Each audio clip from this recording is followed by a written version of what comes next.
এই ইন্টারিম একটা ব্যর্থ, বিশ্বাসঘাতক। এদের কাছে আমরা কোনো দাবি আর জানাবো না। জনগণের উপরে পুলিশের এত রাগ কেন? তারা বাস থেকে নামিয়ে যাত্রীদেরকে পিটিয়েছে। এই উপদেষ্টা সরকারটা ছিল মূলত একটা ষড়যন্ত্রের ফসল। এই ইন্টারিমের কাছে জুলাই মঞ্চের আর কোনো দাবি নাই। তারা সাউন্ড গ্রেনেড সেটা ছুঁড়েছে, তারা বাস থেকে নামিয়ে যাত্রীদেরকে পিটিয়েছে, তারা বাইক থেকে নামিয়ে বাইকারদেরকে পিটিয়েছে, তারা মসজিদের মধ্যে ঢুকে মানুষদেরকে পিটিয়েছে। আপনারা সাংবাদিক ভাইদেরকে দেখেছি কিভাবে তারা ফ্লাইং কিক মেরেছে আপনাদের গায়ে, সেটা আমরা দেখেছি। ফ্লাইং কিক মেরেছে আপনাদের।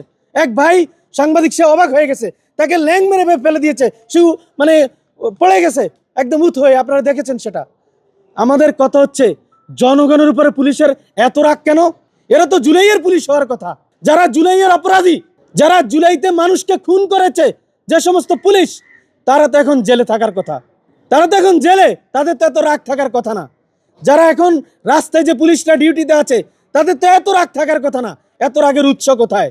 আমরা দ্যাটহীন কণ্ঠে বলতে চাই, এই উপদেষ্টা সরকারটা ছিল মূলত একটা ষড়যন্ত্রের ফসল। তারা 1.5 বছর 2 বছর জাতি থেকে কেড়ে নিয়েছে। তারা সংস্কারের নামে তামাশা করেছে। এখন আপনাদের আরেকটা গুরুত্বপূর্ণ কথা বলি। গতকালকে বাইতুল মুকাররমের খতিব আমাদের আব্দুল মালেক সাহেব, উনি যে কথাগুলো বলেছেন হ্যাঁ এবং না এর ভোটের ব্যাপারে, আমার সুস্থ মস্তিষ্ক বলে তার প্রত্যেকটা কথা সঠিক। আপনারা 80টা না 84টা দিয়েছেন, এই 84টার সঙ্গে 84টাতেই জনগণ একমত হবে, এই ধারণা আপনাদেরকে কে দিল? এখন আপনারা নতুন বয়ান হাজির করছেন, মানুষকে বাছাই করার সুযোগ তো আপনারা দিচ্ছেন না। এটা আপনারা যারা ঐক্যমত কমিশনে ছিলেন, সেই ঐক্যমত কমিশন, ওই কমিশন কাদেরকে নিয়ে গঠন করেছেন সেটা কি এদেশের মানুষকে জিজ্ঞেস করেছেন? তারা কি পাশ্চাত্য এজেন্ডা বাস্তবায়ন করছে, না কোন এজেন্ডায় তারা কি ঢুকিয়েছে? এই জিনিসগুলো এখনো মানুষের সামনে আপনারা ডিসকাস করেছেন? অনেক কিছুই আপনারা করেননি। তাহলে আপনারা মানুষকে যদি চয়েস করার সুযোগ দিতেন, যে তারা 84টার মধ্যে হয়তো 50টার সঙ্গে একমত হবে, বাকি 34টার সঙ্গে হয়তো বা দ্বিমত হবে, আপনারা সেই সুযোগটা রাখেননি। অর্থাৎ খাইতে হলে পায়খানাও খাইতে হবে, ভাতও খাইতে হবে। What is this? আর না খাইলে কিছুই খাওয়া যাবে না, এটা কি ধরনের আচরণ? এই বিষয়গুলো করে একটা দুম্রজাল আপনারা সৃষ্টি করেছেন। এর ফলে স্পষ্ট আপনারা জুলাই সনদ, সংস্কার, হানা ভোট সব কিছুর মধ্যে একটা লেজে গোবরে পাকিয়ে পুরো জুলাই বিপ্লবটাকে আপনারা তছনছ করে দিয়েছেন। কাজেই আপনাদের এই 1.5 থেকে 2 বছর জাতির থেকে কেড়ে নেওয়ার কোনো অধিকার ছিল না, কিন্তু আপনারা নিয়েছেন। আপনারা যদি এটাই করবেন, তাহলে 3 মাসের মধ্যে আপনারা নির্বাচন দিয়ে দিতেন, নির্বাচিত সরকার এসে সবকিছু করতো, আমরা সেখানে অপেক্ষা করতাম।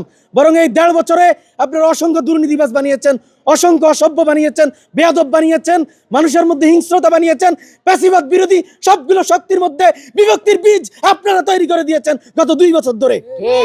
এগুলো আপনারা করেছেন, এগুলোই আপনাদের অর্জন। এজন্য আমরা বলছি, এই ইন্টারিমের কাছে জুলাই মঞ্চের আর কোনো দাবি নাই। এই ইন্টারিম একটা ব্যর্থ, বিশ্বাসঘাতক। এদের কাছে আমরা কোনো দাবি আর জানাবো না। আমরা আগামী যে নির্বাচিত সরকার আসতেছে, সেই সরকারের কাছে আমরা দাবি জানাবো, এই ইন্টারিম বিশ্বাসঘাতকতা করে কিভাবে এই গত জুলাইয়ের প্যাসিবাদের দোসর জাতীয় পার্টিকে কিভাবে এইখানে নির্বাচনে আসার সুযোগ দিল, সেটা আমরা নির্বাচিত সরকারকে জিজ্ঞেস করে ইন্টারিমকে বিচারের কাঠগড়ে আমরা দাঁড় করাবো।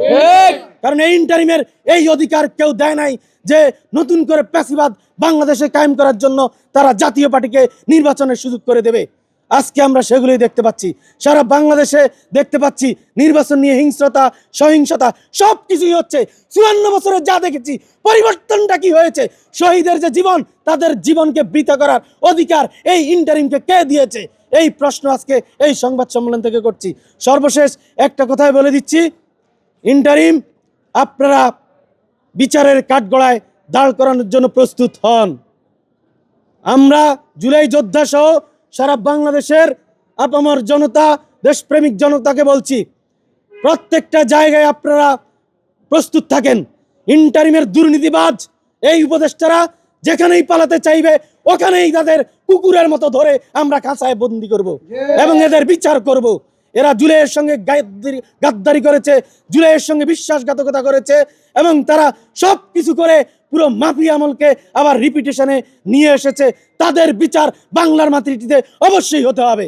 হাসিনার পাশাপাশি ইন্টারিমের এই গাদ্দারদের বিচার বাংলার মানুষ করে ছাড়বে।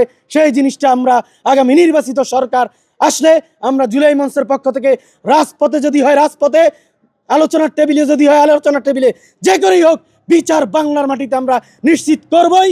হাদির খুনিকে সে যেখানেই থাকে ওইখান থেকে তাকে টেনে হিঁচড়ে নিয়ে এসে বিচারের কাঠগড়ায় দাঁড় আমরা করাবো ইনশাআল্লাহ।